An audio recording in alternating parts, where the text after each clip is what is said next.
镜头转来咱国内，中央银行拜四会召开今年上尾一届理监事的会议，市场按算中央银行可能会甲美国联准会同款，以期原底利率白做调整。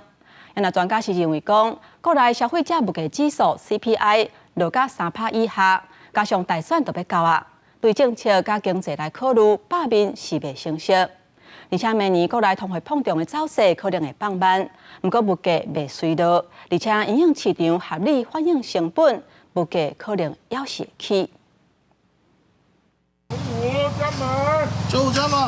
大概甘我一趟油，对计程车司机来讲，大笔钱过来了一届。虽然中油宣布10月反正0点开始，国内汽油价格也是无调整，不过95、98甲无烟汽油每公升也阁是伫个30外块，都是无法度落到20外块。袂少运将讲钱真正真歹赚。油贵，买油电比较省油，可是车价贵。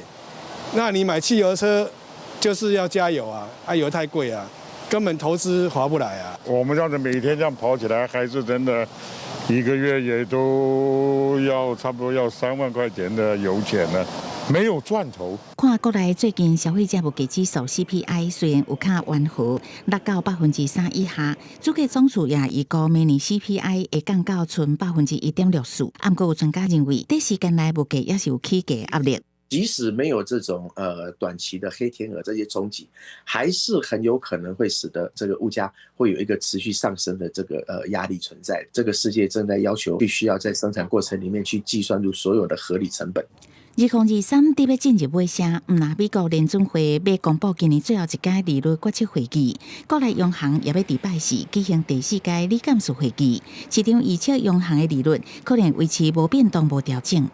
11月很显然的就是这个 CPI 已经下滑，之前的3月、6月、9月那时候的 CPI 是更高的，但是也都没有进一步动作，所以我认为说这一次应该是不会升息。专家表示，考虑国内消费者物价指数降到3%以下，国家总统大选伫要到啊，若做相关利息会造成放恶贷款的人压力变较大，所以国内利率可能连3届无起价。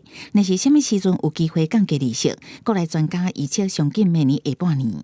记者综合报道。